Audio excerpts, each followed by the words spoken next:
Olá pessoal, tudo bem? Bem-vindos a mais um Data Stories. Esse é o nosso oitavo episódio. Para quem está chegando agora, o Data Stories é um podcast para a comunidade de Consumer Insights, marketing e inovação. A gente vem entrevistando aí profissionais que estão atuando no mercado, fazendo coisas diferentes, buscando inovação, investigando, de certa forma, um pouquinho, um pouco dos bastidores, dos departamentos de insights das principais empresas do Brasil. Hoje, o papo está quente aqui, o papo está muito legal. A gente vai falar com um cara que tem mais de 18 anos de experiência profissional, começou sua trajetória em consultorias, em projetos em áreas de telecomunicação, serviços financeiros, bens de consumo e tecnologia. Até que em 2016 ele passou a fazer parte do grupo do Google. Acho que todo mundo aqui conhece o Google. Hoje o Vitor é Strategic Insights Lead no Google Brasil e vem trabalhando em diversas indústrias, novamente como telecom, finanças, varejo, construindo produtos de insight ali dentro, de alto impacto para diferentes propósitos, até pulsos de mercado também, participações em eventos como o Think with Google. O Vitor, ele é graduado na GV, em administração de empresas. Na sua tese de dissertação, dissertou o tema de inteligência competitiva. E também hoje é professor associado da GV para programas de educação continuada. A última parte, Vitor, eu vou deixar ali para o final, que eu acho que talvez é a mais legal de todos. O Vitor também é escritor, mas nós vamos falar disso ali no final do papo. Vitor Zenaide, muito bem-vindo ao Data Stories do On The Go. Obrigado, João. Obrigado pela introdução aí. Prazer estar aqui com vocês. Obrigado pelo convite. Espero poder agregar aí junto aqui no papo com vocês. Bora lá. A introdução foi meio robozão, né? Tava lendo ali aquela história toda que você me mandou, mas vamos lá, Vitor. Acho que aqui não. Acho que a ideia é a gente ter um papo informal mesmo sobre os temas que a gente conversou antes. Eu gosto sempre de começar, de trazer um pouco do contexto, Pô, contar um pouquinho da tua trajetória, seja ela pessoal, profissional, até você chegar, por onde você percorreu até chegar nessa cadeira que você está hoje dentro do Google. Se puder começar um pouquinho com essa história, é legal. Boa, vamos lá. Eu sou formado, então, há 18 anos. Há 18 anos, me formei em 2005. E acho que desde a época da faculdade, eu sempre me enxerguei mais um pensador do que um executor, assim, Quando eu via muitas pessoas querendo empreender ou abrir negócio, enfim. Nunca foi muito minha praia de primeira, assim, Eu sempre gostei mais de estudar, ver o mercado, ver case. Sempre foi uma coisa que desde a faculdade eu gostava muito. E aí, meu primeiro objetivo sempre foi para consultoria. Então, foi a minha primeira aposta ali. Tentei, assim que me formei, não consegui muito. Depois, eu comecei a trabalhar na Telefônica, mas também não sabia muito bem o que eu queria. Enfim, fui desbravar ali uma área de novos negócios e tal. Mas sempre com esse chip de consultoria. Então, trabalhei um ano e meio na Telefônica, tentei consultoria por um tempo, fiz vários processos, passei numa consultoria, depois eu mudei, e aí eu consegui me encaixar em 2008 numa consultoria de inteligência de mercado, que hoje se chama Watts. Foi onde eu fiquei boa parte do meu começo de carreira, fiquei 7 anos na Watts, e foi onde eu me encontrei, assim, foi um lugar que eu conseguia, eu me vejo quase que um palpiteiro profissional, assim, sabe? Então, eu via recebendo um desafio do cliente, ali um desafio de negócio. A gente trabalhava com grandes indústrias e grandes marcas, e aí a metodologia para fazer isso era meio que livre. A gente tinha ali uma proposta, obviamente, a gente tinha a ferramental próprio da consultoria, mas a gente tinha uma licença ali para traçar temas diferentes e traçar caminhos diferentes do que a gente imaginava. E eu gostei muito dessa visão. Acho que os meus 7 anos de Watts foi onde eu me formei e entendi onde eu queria atuar, uma visão consultiva. Então eu gosto dessa visão meio de fora, uma licença poética ali para poder falar algumas coisas diferentes que a empresa ouve no dia a dia, ter uma visão proprietária para algumas coisas, mas ao mesmo tempo com um olhar mais de inteligência de mercado, que é visão do consumidor, visão de indústria, esse olhar para fora, Fiquei lá 7 anos e aí essa cadeira evoluiu muito nesse tempo, o digital começou a crescer muito. Eu vim parar no Google muito por causa da minha mulher. A minha mulher, ela não trabalha mais aqui, mas ela trabalhava no Google nessa mesma função que eu tenho, Strategic Insights Lead, tinha um outro nome quando ela entrou, e ela, assim que ela entrou, enfim, eu vivenciei do outro lado o que ela fazia, gostei muito, falei, putz, um dia eu quero trabalhar aí, e aí apliquei algumas vezes, no meu segundo ou terceiro processo eu passei, então desde 2016 que eu estou aqui, Então foi um pouco essa jornada, né? Assim, dentro do Google, a cadeira que eu estou é muito baseado nisso. É uma consultoria, sou meio consultivo, olhando com os nossos dados, com a nossa visão. Então, minha trajetória foi muito nisso. Esse meu gosto por estudar também me fez fazer mestrado cedo. Terminei meu mestrado em 2012, então já faz 12 anos. Pretendo um dia emendar um doutorado também, mas enfim, meu gosto por estudar sempre caminhou junto comigo. Que legal, bacana. É uma jornada legal. Eu acho que o interessante de consultoria também, eu acho que a gente está o tempo inteiro vendo coisas diferentes, né? E meio muitas vezes estudando com profundidade e tal. Mas de repente você dá um salto talvez para trabalhar numa empresa que mais entende de dados do mundo. Cara, o que é um departamento de insights dentro do Google, né? Acho que como que é essa organização? Porque eu vejo. Talvez pode ser bem diferente de uma consultoria, por mais que você fale que você está dentro de uma consultoria dentro do Google, né? Prestando essa consultoria para os clientes, mas eu acho que ali do outro lado, talvez, né, na primeira jornada, é uma coisa, pô, de projeto a projeto, compor método, mergulhar, se aprofundar. De repente você vai para um ambiente que para a sensação de quem está de fora, pô, no Google você aperta o botão, você começa a ver dados, assim, para poder começar a trabalhar. Conta um pouquinho aí dessa. Boa. É por aí, assim, acho que a gente até conversou um pouquinho antes, eu gosto de falar que aqui é quase que um parque de diversão para quem gosta de dados, assim, né?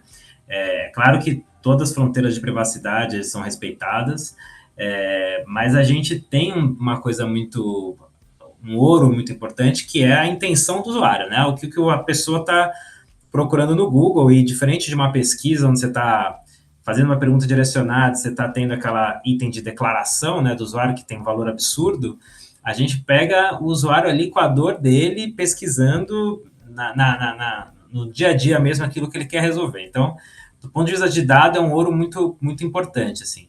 Falando um pouquinho de insights no Google, o Google de fato é uma empresa que usa insights e dados para tudo. Então tem uma função muito descentralizada de insights aqui dentro, assim, né? Meio que todo mundo tem esse chapéu de vou falar com o meu consumidor, com o meu cliente sobre cloud ou sobre maps ou o que seja, eles sempre tem um chapéuzinho ali de entender legal qual que é o que o mercado tá tendo, o que esse meu cliente tem de dor e o que eu posso oferecer de solução em relação a isso. Então, é muito intrínseco aqui a função de insights.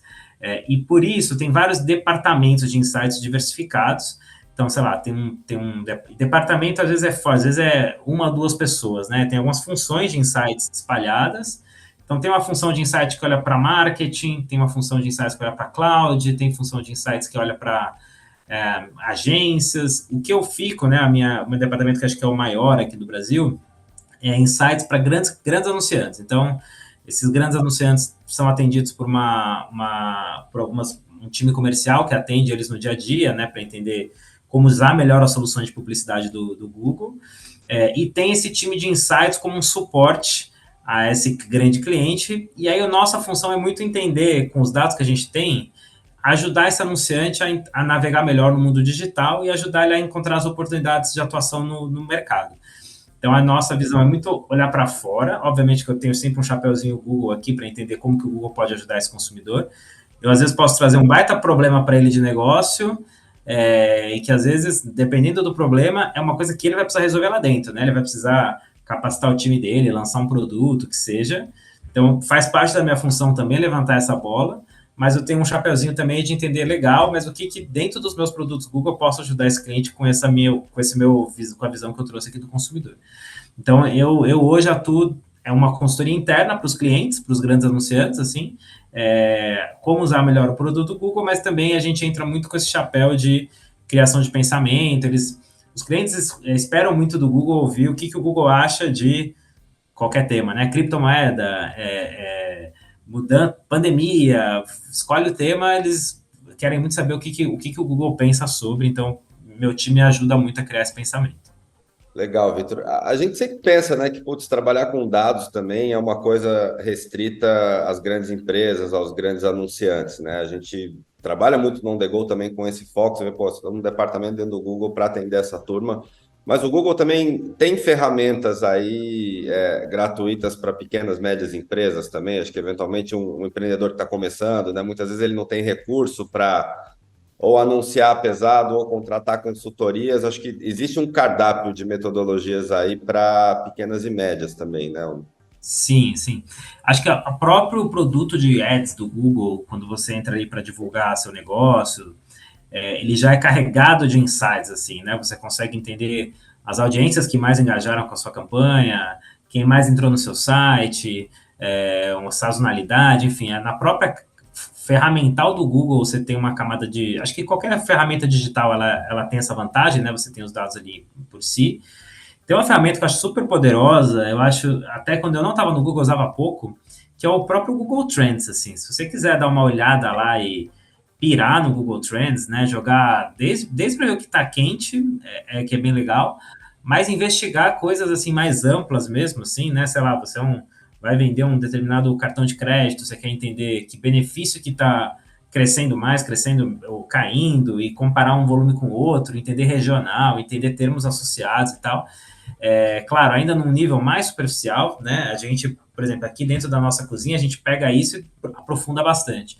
Mas para o Tá? consumidor pequeno, para o pequeno negócio que você está falando, essa ferramenta de trends, eu já acho que ela te dá uns insights muito poderosos, assim, e ela é aberta para qualquer um usar, né? Já é um belo ponto de partida, né? Porque a gente vê muitas vezes, pô, essa turma buscando tal, na hora que chega um orçamento, fala, pô, não, não é para mim, né? Mas eu acho que, de certa forma, tem bastante coisa disponível aqui. A gente, ainda mais uma empresa como o Google, acho que é legal a gente comentar aqui também.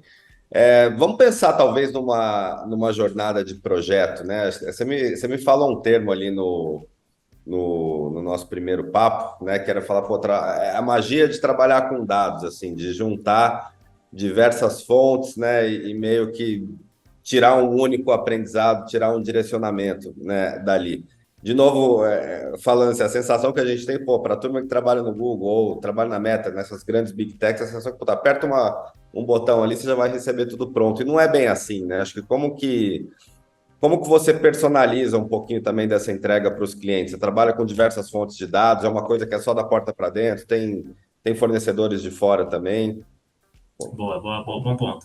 Acho que é um pouco dos dois, assim. O grande ouro é o dado de busca no buscador e no YouTube. Esse é o grande ouro, é o dado que, teoricamente, ninguém tem, assim, né? Então, a gente carrega muito nesse ponto porque, enfim, é muito que tanto o cliente quanto a pessoa de fora quer saber, né? O que as pessoas buscam e tal. Então, esse é o dado bruto. Mas ele, por si só, dificilmente você cria um ponto de vista muito sofisticado, muito robusto sobre qualquer tema que a gente for olhar. Então, a gente complementa esse dado de busca com dados terceiros. E aí, dados terceiros, basicamente, desde base de dados fora, né, dado de economia, um banco central, uma coisa assim mais ampla, quanto pesquisa. Então, a gente contrata pesquisa também com o consumidor para complementar esse nosso ponto de vista. Então, é meio que um Lego ali, né, que você tem um ouro, que é a busca, e você vai complementando com outras coisas. E sempre que o cliente vem para a gente, ele vem com uma demanda desestruturada, uma demanda aberta, uma dor, a gente gosta de ouvir essa dor principal, né? Me fala aí o que está tirando o sono do CEO, do CMO. Me fala o que tira teu sono, é dono do calcanhar. E às vezes pode ser uma coisa, sabe assim, muito fora, o que a gente não tem menos controle. Sei lá, puta, câmbio é uma dor, né? A oscilação do dólar é uma dor. Eu falei, legal, já descobri sua dor. Uma outra dor é X, outra dor é Y. Então, a gente parte de um problema de negócio e vai costurando com os nossos dados para tentar resolver esse problema de negócio. Então, para mim, essa arquitetura, esse flow é fundamental. O dado pelo dado diz pouco, né? O dado pelo dado pode ser nice to have, né? Legal, entendi. Mas quando você costura e vai e resolve o problema, ou tenta resolver o problema do cliente, é onde a magia acontece. Então, esse time de insights do Google, ele é um time até multidisciplinar, assim, né? Você tem pessoas com background de consultoria como eu, mas você tem pessoas que vieram de agências, que vieram de institutos, que vieram do cliente, de pesquisa, ou que já foram comerciais, você tem vieses mais exatas, mais humanas, você tem um pouquinho de tudo que é um pouco essa magia de skills para olhar para o mesmo problema com visões diferentes, aí a resposta vai ser uma qualidade maior. Então, muito menos sobre o dado em si e mais sobre um processo de olhar dados, né, ser data-driven para olhar os dados que tem, mas para trazer a resposta de negócio no final. Então, a gente se força muito a sempre trabalhar com esse problema de negócio. Perfeito. Eu vi um termo uma vez, né, num congresso lá fora, que eles meio que separaram talvez esses tipos de dados, né, entre question research e no question research, assim, e era um pouco de um medo ali atrás de falar, pô, essa question research, sempre que a gente precisar perguntar algo para alguém, isso deve acabar. O que você acha sobre isso? Assim, você acha que o consumidor ele vai estar sempre ali para...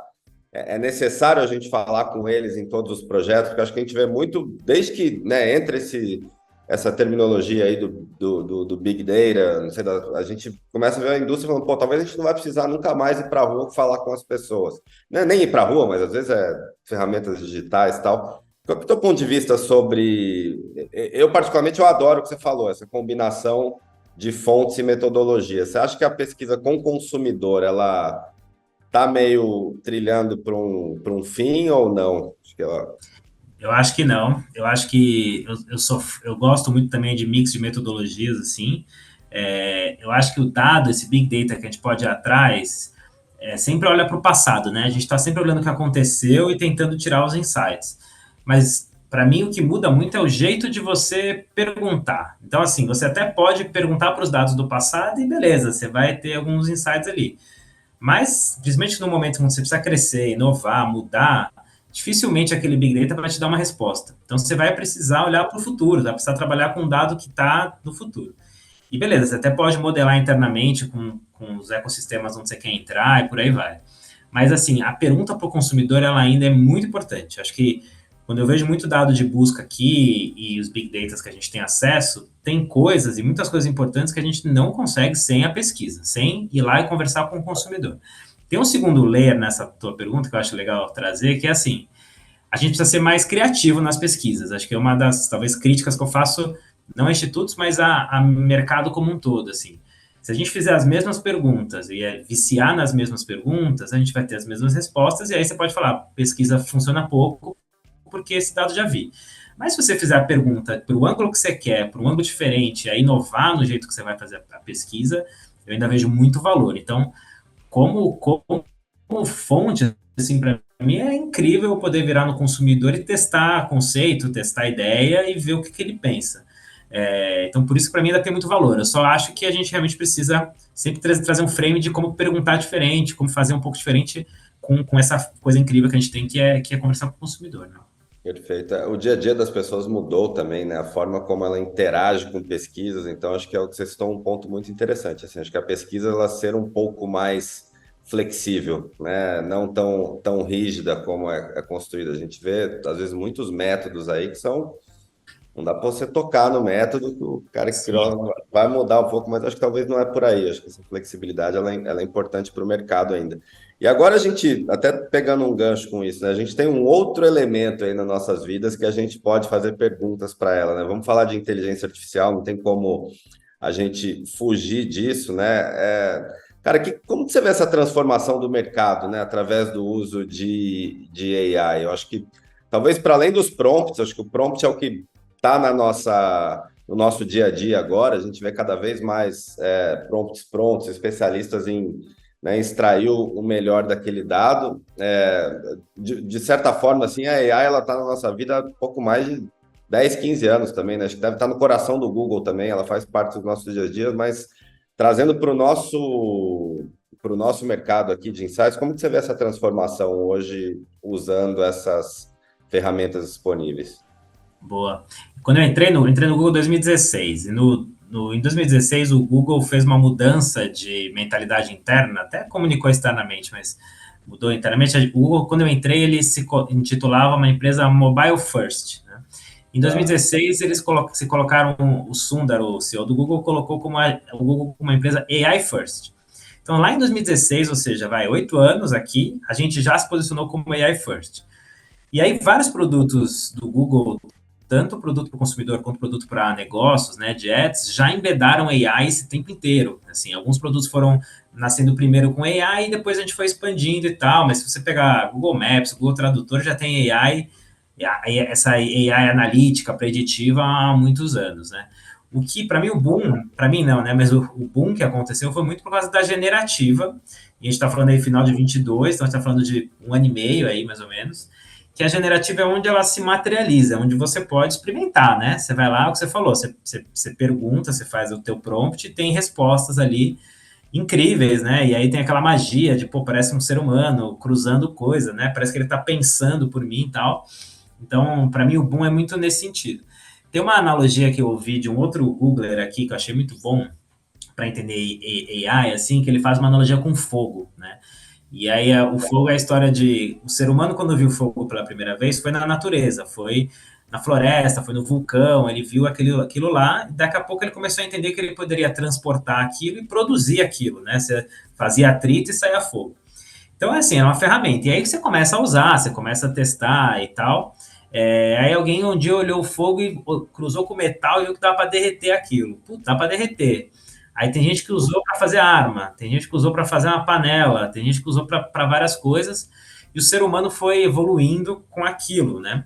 Obviamente, assim como qualquer ferramenta, né, o fogo você pode usar para fins ruins, você pode criar muitos problemas com aquilo. Então, você precisa sempre, como qualquer ferramental, né, ter uma ousadia ali para, putz, o que eu posso fazer, né, e inovar, mas com muita responsabilidade. Foi assim que a gente foi manuseando o fogo a partir de agora. Eu acho que a AI tem uma analogia interessante, assim, é uma ferramenta também, ela está aqui, e quando veio a generativa, e a gente dentro desse nosso mundo dos negócios, na minha visão, a gente criou um fomo muito grande de usar AI, né? Veio a máxima, que para mim já está uma máxima desde o ano passado, que é, você não vai ser substituído por AI, você vai ser substituído por alguém que sabe usar AI. Então, legal. Então, saiba usar AI, né? Vai lá e se joga nesse mundo para saber usar. Só que a gente não tem muito manual de como usar, né? A gente está testando no dia a dia, né? Aqui no Google também, a sensação que eu tenho dentro desse time de insights ou em outros times é que a gente também está experimentando as ferramentas, né? Elas vão surgindo, e também tem uma coisa louca nesse sistema, que surgem muitas ferramentas, né? O Google tem as suas próprias, então, obviamente, a gente usa as nossas. Cada uma tem uma diferença em relação à outra, então uma melhor para uma atividade, outra melhor para outra. E a gente vai testando, trocando boas práticas, ó, para mim funcionou assim, para mim funcionou assado e tal. Então, eu acho que a gente está ainda nesse momento de experimentar, sabe? E como fogo, você está manuseando e vendo o que sai.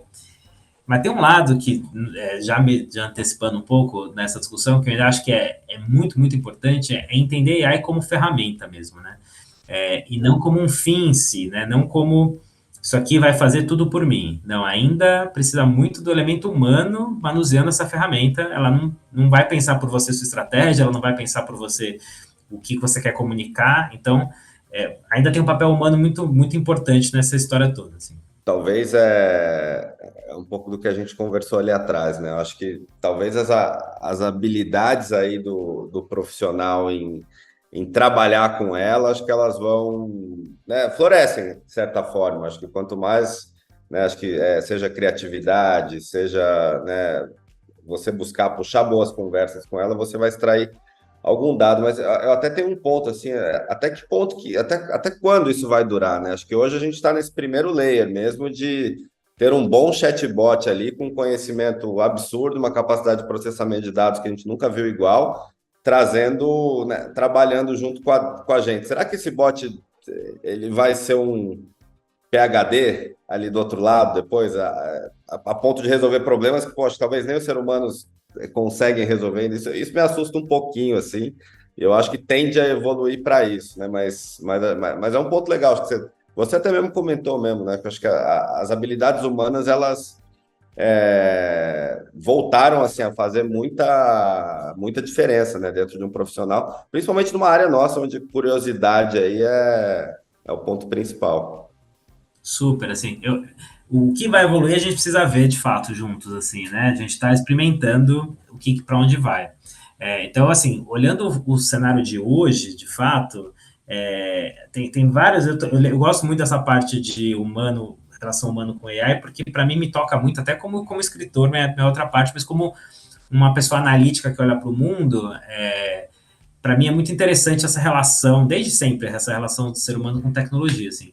Substituir acho que nunca vai, porque para mim tem uma coisa de conexão humana, como ele aprende com você, tem uma conexão humana da criatividade, do pensamento crítico, até da espontaneidade, que, se você entende muito como funciona ali o modelo de linguagem, ele vai trabalhar por probabilidade, né? Qual que é a probabilidade da próxima palavra ser aquela que você quer atingir? Então, você vai dando contexto para ele, ele vai, obviamente, calculando tudo isso e trazendo um tempo para você.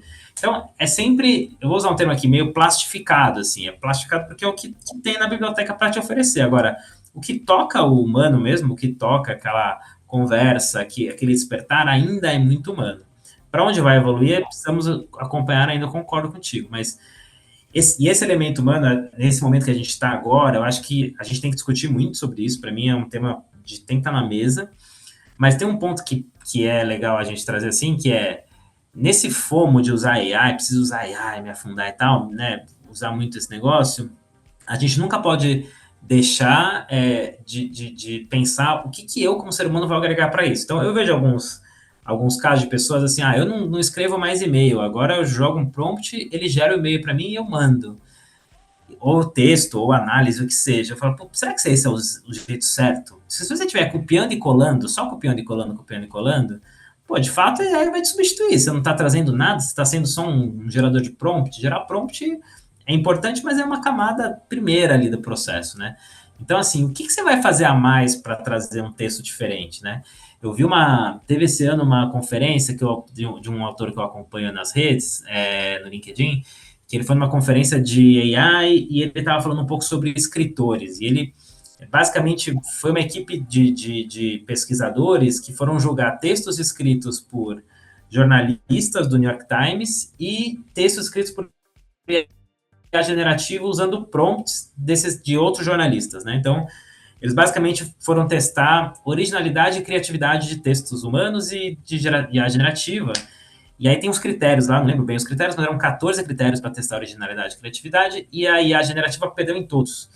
Então, assim, beleza, são textos bem escritos, fazem sentido, você pode mandar daquele jeito, mas falta aquela alma, né? Falta aquela coisa super-humana. Então, que é o que gera conexão, que é o que gera engajamento, que é o que gera interesse, enfim. Então, para mim, esse elemento nunca vai se perder, assim, né? Mas acompanhar a evolução daqui para frente vai ser importante. Eu acho também que, só emendando esse tema de IA, tem uns pontos de inteligência artificial que a gente precisa monitorar como avanços da própria tecnologia, né? Tem dois gargalos importantes que já estão sendo discutidos, que tem a ver com a questão de chips, né? De chips de inteligência para usar AI, mas principalmente de energia, né? Tem um consumo de energia muito grande, então tem um gargalo de produção de energia importante, e aí tem várias pessoas, várias empresas já, enfim, olhando para isso, mas são gargalos que a gente tem que olhar para entender o quanto que, se a gente usar loucamente isso, né, o quanto que a gente vai esbarrar em gargalos que são físicos, né, a gente não tem muito o que fazer, então provavelmente também podem ser até barreiras desse crescimento exponencial daqui para frente. Total, faz super sentido, acho que é um baita ponto de reflexão. Vitor, tá muito maneiro até aqui e eu gosto de encerrar muito com um conselho que a gente daria para os profissionais da nova geração, mas acho que hoje vamos falar diferente aqui, né? Como eu falei lá no começo, me conta um pouquinho dessa história, escritor de romances policiais. Acho que agora conta um pouco dessa jornada, acho que é um tema maneiríssimo de ler, então conta um pouco desse projeto pessoal e profissional também, né? Acho que já tem 2 ou 3 livros publicados. Fala aqui pra gente. E, Diogão, vamos colocar aqui nos comentários do episódio também para todo mundo poder acompanhar. Boa, muito bom. Eu adoro, se deixar, falo uma hora sobre isso, né? Assim, escrever sempre foi minha paixão, é minha paixão, assim, talvez minha grande vocação, de fato. Desde pequeno eu gostava de escrever, gostava de português, fazer redação, adorava. E eu brinco que meus pais tiveram muito influência nisso. Minha mãe sempre me ensinou muito a história de gosto por estudar, gosto por ler livros. Eu sempre vi ela muito. Meus pais são médicos, eu sempre vi ela muito lendo livros grossos, assim, fazendo curso. Então, esse gosto por estudar veio da minha mãe. E o gosto por romance policial, ficção, veio do meu pai. Assim, meu pai foi o primeiro a me apresentar um livro de romance policial. Eu tinha acho que uns 11 anos quando eu li. E meu irmão mais velho também gostava um pouquinho, então eu fui lendo alguns livros da minha casa, e um clique que me deu quando eu tinha uns 11, 12 anos foi ler livro e falar assim, pô, gostei dessa história, me despertou uma curiosidade, mas eu mudaria umas coisas, mudaria o começo, mudaria o fim. E eu falei, por que eu não escrevo a minha própria história, né? Por que eu não vou lá e escrevo? Primeira vez que eu abri o computador para escrever um livro, eu tinha 12 anos. E aí tem um fun fact que eu escrevi, eu lembro até hoje a história ali e tal. Foi, com a minha pouca experiência de 12 anos, criei uma história, obviamente, adolescente ali. Escrevi umas 50 páginas desse livro e não tinha nuvem, não tinha nada, estava no hard disk ali. E eu perdi esse livro, o computador deu pau, enfim, perdi todos os arquivos, nunca mais vi esse livro depois de 50 páginas, né? Eu tentei várias vezes, tentei começar, acho que umas 4, 5 histórias, e lá em 2000 que eu lancei o meu livro, 2006, eu comecei a escrever o meu primeiro livro, e aí foi uma história que engatou e foi, né? Eu escrevi já 2 livros, um primeiro numa editora pequena, um segundo eu autopubliquei, em 2018, e estou no terceiro agora, estou na fase final do terceiro, assim, na verdade eu já escrevi ele, eu passei por uma revisão independente, agora estou revisitando ele, mas eu quero lançar no que vem o meu terceiro.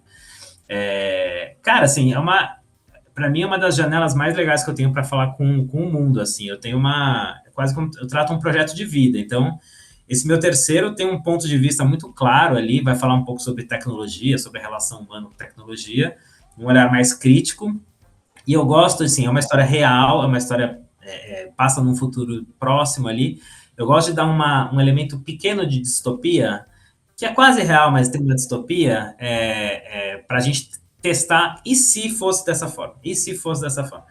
Então eu vou brincando com isso e tudo mais, assim. Mas é uma pira, assim. Por enquanto ainda é um projeto super pessoal, porque a cadeia de escritor, a cadeia econômica do escritor, ela é muito ruim, assim, né?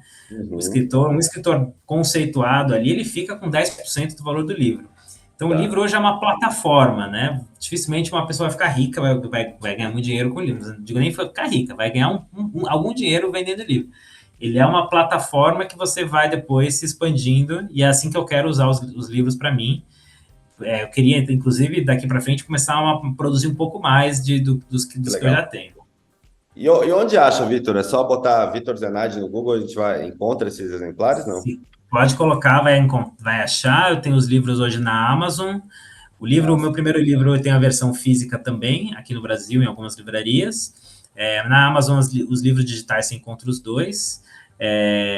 O meu segundo, por ter sido autopublicação, você só encontra na Amazon o livro digital. E você consegue o terceiro, vamos esperar aí para ver como que vai ser, mas deve ter um mix de físico e digital também.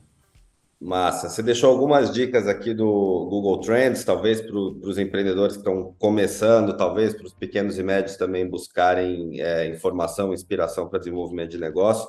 Pô, deixa o nome de alguns escritores aí de romances policiais também. Eu, particularmente, eu gosto muito do Daniel Silva, vi uns 3, 4 volumes dele já, mas deixa uns 2, 3 nomes aqui para quem tiver curiosidade também, pode pesquisar.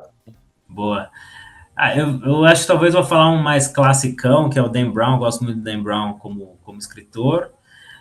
John Grisham, para mim, é um bom autor. Sim. Também, mais antigo, mas para o gosto ali de romance policial, para mim é um escritor que vai muito bem.